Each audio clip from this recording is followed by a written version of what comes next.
President Donald Trump has launched a sharp attack on Europe and its leadership, describing the continent as, quote, decaying and struggling under the pressures of migration while being led by weak politicians. President Trump laying out his national security goals in a new memo that puts new focus on the Western Hemisphere. This comes as some of the president's supporters say he's straying from his America First vision. Free trade between Canada and the U.S. and Mexico is in the spotlight this week. High-stakes hearings are taking place in Washington. The warning signs appear long before anyone connects them. Closed-door meetings, urgent consultations, a sudden tightening of diplomatic language. Then, in a single coordinated moment, the truth comes crashing through. 4 of America's closest allies announce sanctions, not against Iran, Russia, or China, but against the United States itself, against its president, against the officials who run his administration. For the first time in modern history, the nations that stood with America through every major conflict now publicly turn their fire on Washington. The timing is not accidental. The announcements land at exactly 6 a.m. Washington time. Brussels, London, Ottawa, Canberra, every capital reading from the same coordinated script. The goal is obvious. Hit before American markets open. Hit before Washington can spin it. And their message is blunt. These sanctions, they say, are not about trade disputes or tariffs. They are a response to documented corruption, constitutional violations, and deliberate attacks on democratic institutions that they now judge to be a threat to the stability of the entire Western alliance. For allies to say that about a sitting American president is more than extraordinary. It is a rupture in the basic story America has told itself for generations. Because in this imagined moment, America is no longer the country leading sanctions against dictators. It is being treated like the regime that has gone too far. To understand how we get here, you have to rewind. Relationships between this White House and traditional allies did not collapse in a day. The tension built slowly. The president mocked NATO commitments, called longtime partners freeloaders, slapped tariffs on Canadian steel and European goods, publicly insulted allied leaders, and hinted again and again that American security guarantees might not be reliable. At first, governments in Europe and elsewhere tried to write it off as rhetoric, a style problem, a temporary phase. But underneath, their analysts were drawing a very different conclusion. They saw a pattern. Alliances were being treated as transactions, treaties as leverage, shared security as a bargaining chip. By the time this president returned to office for a second term in this hypothetical timeline, patience was running out. Then another layer emerged. According to this scenario, intelligence services across allied nations quietly began sharing what they were seeing. Financial movements, shell companies, payments from foreign adversaries routed through complicated chains. For years they had suspicions, but they lacked the full picture. That changed when a massive leak of financial documents, dubbed in this story the Desert Files, spilled into the public domain. The files appeared to show direct foreign payments moving into companies tied to the president and his network. What used to be hypothesis now looked like evidence. One European intelligence official in this scenario summed it up in a single sentence. "We have been watching money move for years. Now we can finally prove where it landed." The Allies waited to see how American institutions would respond. Would Congress investigate seriously? Would the courts move quickly? Would voters react? Instead, they saw paralysis. Endless partisan hearings that went nowhere. Court challenges delayed. A White House dismissing everything as fake without offering any substantive refutation. At the same time, another fracture line opened in the place allies valued most: intelligence sharing.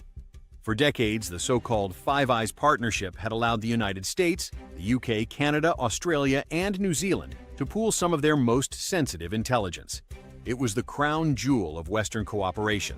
But now, in this scenario, some allied agencies started to worry that information passed to Washington might not stay secure. Reports began to circulate that sensitive material shared by allies had turned up in the hands of adversaries.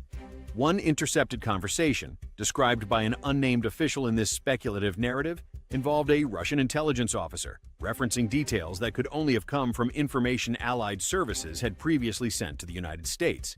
Whether the leak was intentional or careless almost did not matter. For Allied governments, the implication was the same. Their sources were at risk, their agents were at risk, and as long as they treated this White House like a normal partner, the risk would continue.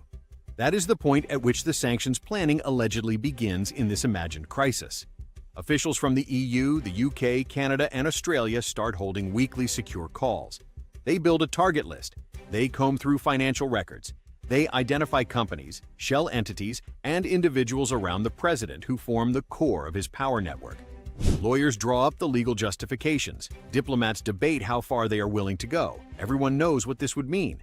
Once they cross this line, there is no pretending the relationship is normal. Financial markets react immediately in this scenario. Futures fall, gold jumps. The dollar, which has been the anchor of the global system for decades, suddenly looks less stable. Traders do not need all the details to understand what is happening. They see the headline reality. America's core allies just declared the American president a security risk. The president takes to social media, blasting allied leaders as ungrateful and disloyal, threatening to pull out of NATO altogether and withdraw American troops from Europe. He calls the sanctions an act of hostility and hints that maybe it is time for America to find new friends. That only deepens the crisis.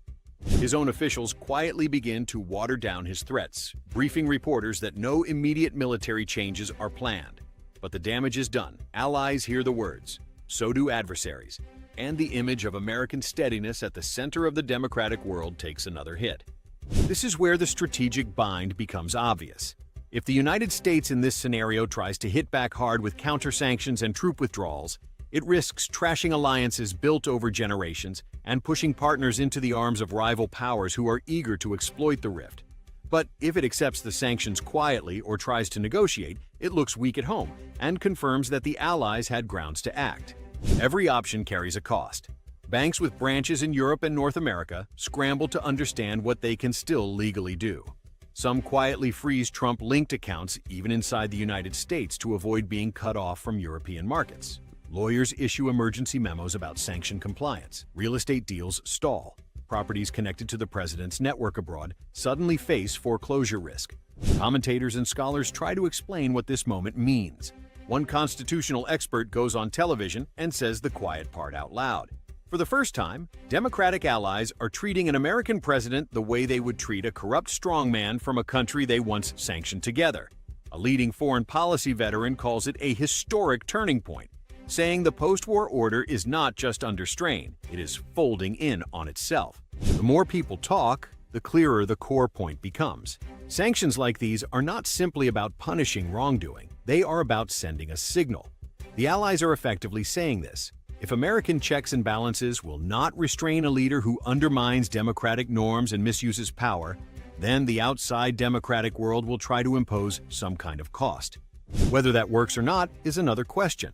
Maybe in this scenario, the president survives politically, spins the sanctions as proof that he is a victim of global elites, and uses that story to harden his base. Maybe markets adjust and the immediate panic fades. Maybe some of the measures are watered down over time in backroom negotiations. What changes in a moment like this is not policy, it is belief. Once allies decide they must sanction the United States to protect themselves, the old order does not snap back into place. Trust that took decades to build dissolves in a single political cycle, and the question that remains is brutally simple. Can a nation claim to lead the democratic world when its closest partners no longer trust the person leading it? If this scenario ever became real, sanctions would be only the opening chapter. The real story would be whether America could reclaim the confidence it spent generations earning.